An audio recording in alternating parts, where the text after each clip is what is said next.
Ladies and gentlemen, I actually love doing Downtime Recap. Today is not one of those days, it is a different day because Sweden done goofed. And by Sweden, I mean some people in Sweden, and it's also a story that, it's been 5 years coming. But now it culminates in a situation where Dota 2's International will not be happening. We are not going to go super much in depth. We were talking about, making a very in-depth timeline on it. But it does seem that a lot of people are still bringing new information to date. The only thing we can tell you is to watch the part of the Dota 2 segment, and if you guys have any clarification or information or opinions on it, we really want to hear it on this subject matter because we're going to be talking to some people next week and trying to get some more information for you. As such, welcome to the special edition of Downtime Recap, where we're going to figure out what the fuck is going on with Sweden. First of all, the game Zombie War 4 is going to have the Left 4 Dead original characters in it, now that the Left 4 Dead developers left to do Back 4 Blood, which is a different zombie game. And congratulations to the people behind Left 4 Dead and Valve, they actually found a use for the characters while they still haven't developed Left 4 Dead 3 or Left 4 5 Dead, whatever it's going to be. Good for you guys. In other news, Fedmeister, who was ousted from the offline TV house due to sexual harassment issues, where he actually admitted to doing them and also had a really big public, blowout with the people at offline TV, has left, and after a year is going to be returning to Twitch. Actually today, he posted up on Twitter that he was going to be coming back, and that is a big issue right now because people do not want him back in the scene because he did actually, under the influence of alcohol, get into bed with some of his roommates and grope them inappropriately. And other things have happened since then. There have also been commentaries, but they've handled it in-house. And now the situation is that he's coming back to Twitch, and people are going to be following that development. As such, we're just recapping the news. We're not going to put too much personal, opinion into this part of it. If you guys like Twitch and you guys like game shows, then Ludwig, who's one of the bigger popular ones that is also popularized doing game shows with big money on Twitch, is going to be launching a new show called Mogul Money.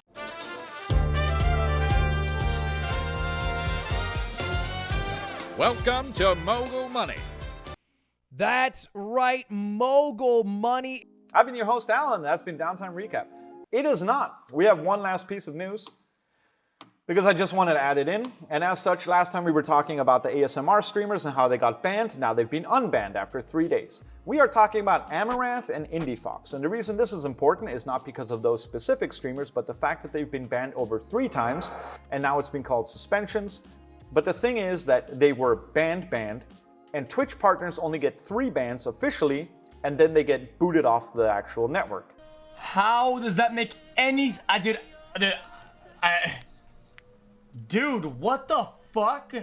If you're a Twitch partner and you get banned 3 times, you get permanently banned off the network, and you're actually supposed to not be able to be on the platform anymore. However, Amaranth has been banned or suspended for the last 2 months. That's happened to her 5 times. So people are freaking out, saying things like, oh, I'm a partnered streamer. Can I get banned 9 times before it matters? And everyone is speculating that Twitch is doing this just so they can get the money because all the views are so big, or that they've written themselves into a loophole with the fact that their sexualized content isn't really the same. And the only thing everybody agrees on is Twitch is now currently consistently inconsistent. After I repeated the same offense 2 times, I thought I was gonna get perma'd. I had the word perma over my head for months for something I did 8 months ago. How do you not get mad as a Twitch partner seeing this? As such, they need to figure out what they're doing. A lot of people are starting to make their own videos where they're saying what the hell, Twitch? This is our platform, and we don't want this shit on our platform. We do not want people spreading their legs, showing their asses while they're doing licking ASMR streams. People are no longer going to Twitch to watch sporting content or personalities or IRL streams or discovering content creators. They're going there because they're girls with big tits, flaunting it, and there's nothing happening.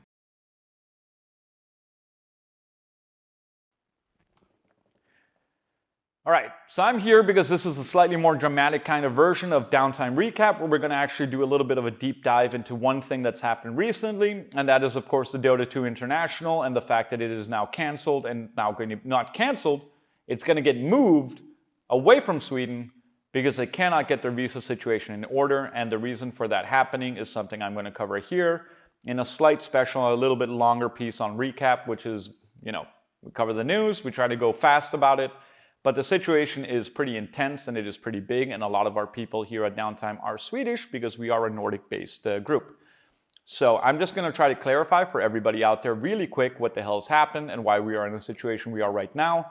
I'm trying not to rant, but it's been very hard. I've refilmed this a few times, and I'm just going to go straight to the point. On June 22nd, International actually posted out a press release where they actually said they might not be able to host Dota 2's international tournament in Stockholm. For those of you who don't know, the International is the biggest Dota 2 tournament, which is a game that is played in the world of esports, and it is the biggest of its kind. Everyone that plays Dota 2 actually achieves to watch this tournament because this is where the best of the best players play.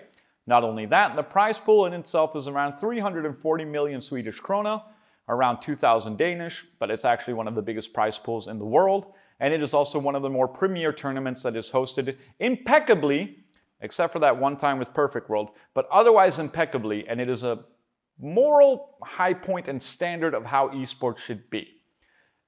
Going from that, the situation was as such that they were looking for a way to get people in this current corona pandemic times to work with the city of Stockholm, and the people in the city of Stockholm who were helped organizing it were assured they could probably make it happen. There should be no issues. They've been working together since 2019 on that fact. They put that in the press release. What happens then is the fact that SCSF is an esports federation that is actually starting up and has been going on for a few years now, trying to get people to recognize esports as a sport. And they've been trying to do that by joining the Swedish Sports Federation, or Riksidrottsförbundet. And by that, they were going to do that 2 weeks ago, but they were denied entry to Riksidrottsförbundet, or the Sports Federation.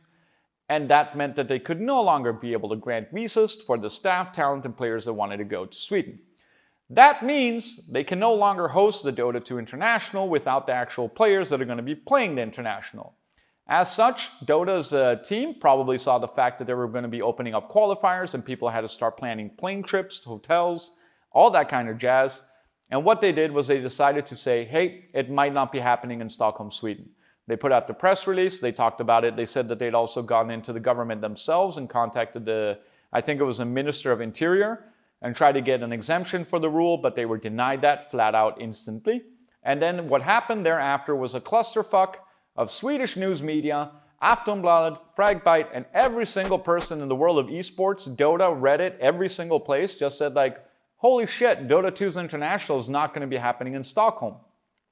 What's important here is the fact that Valve actually committed to Stockholm 2 years ago when they were going to be doing this event, and then they already had to move it once because of Corona, and they recommitted to doing it in Stockholm, and the city was proud, the city was good to go, and the city has also helped host amazing events in the past. If you do not know, Sweden is the pinnacle country of esports, or has been for a while.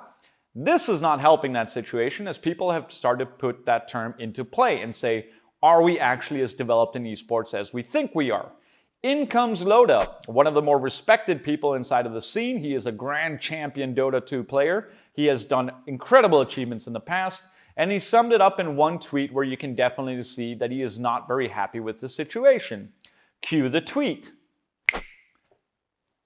As you can read here, Loda is super not happy about the governmental situation on the matter, but what you guys have to understand is how we're trying to recap this is to give you a kind of idea of why we are where we are right now. And it is not completely the government's fault that the fact of the... Wait, let me just get that tweet out of there. The fact of the matter is the issue that we have a situation where in 2016, a different group with Sverok and a different esports federation was trying to get recognition of the Swedish government.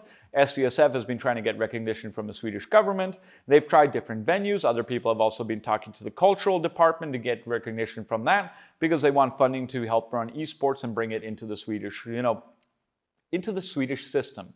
Bureaucracy is a word that's been thrown around a lot, and it is true. Sweden is a very bureaucratic country. If it exists, there's a regulation for that, except for apparently masks, but then we'll talk about that in a different video. What I just wanted to cover here is already since 2016, the process has been going on in Sweden to try to rectify the situation, which has now come today into a culmination where the situation is that Dota cannot be handled by the TI, or it cannot be handled in the city of Stockholm in this current pandemic world. As such, people are pointing fingers left and right and trying to figure out what to do, but the only thing to say from here, and the recap will end with this, is now that Dota has now confirmed that they're probably going to be moving the venue, or they are definitely going to be moving the venue into a different European city where they can actually work a little bit more efficiently with the government. And by efficiently, I probably hope it's going to be Germany in my own personal sense because they can move fast. The situation is now as follows. The Swedish people that are working to get esports promoted have to stop working apart and work together, at least on this one aspect. A lot of people have pointed out that the Danish government supports esports in a much higher regard. It does help that we've had Astralis lead us like to the stars and do really good for us in Counter-Strike. The Prime Minister, or the former Prime Minister, Lars Løkke Rasmussen, that's some Danish for you Swedes.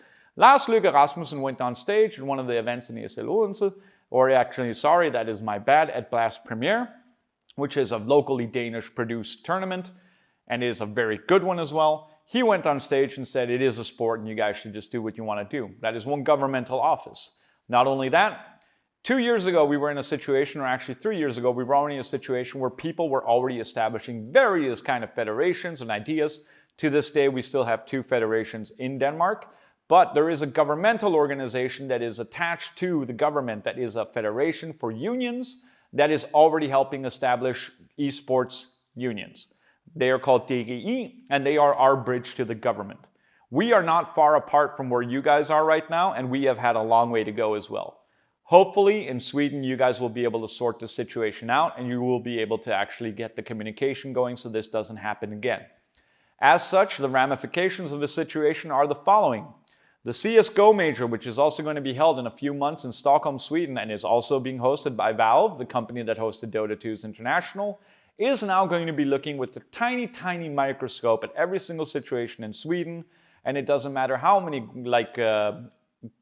guarantees that this can be happening in Sweden and everything else, because they had that once before. Since 2019, a lot of people said that TI would not be initially be held in Stockholm and they would figure it out. I find it kind of personally amazing that everything hinged on getting the visa secured at this point in time, 2 months before the event, and there wasn't a plan B, which was the fact that Esports Forbundet went on Twitter and said, we found a solution, we're going to be able to do something to get this fixed.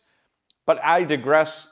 A lot of politicians and a lot of people have been out there showing their support for esports. There have been people from the party M, which I don't know if it's Moderaterna or the moderates, even Svenska, what's it called, Sverigedemokraterna have talked about their support of esports in the cultural department, which has absolutely nothing to do with this. It feels like a really good way to fish for votes, though. The situation is everybody wants to support esports. Everyone's saying that this is a shame. Now is the time for dialogue, and hopefully you guys can get it sorted out in the government of Sweden and also in the esports scene in Sweden before the CSGO majors actually have to happen somewhere else. That's all we have to say. That was a bit of a recap. We wish you the best of luck and hope that everything gets sorted. That's actually pretty fucking intense. Not gonna lie.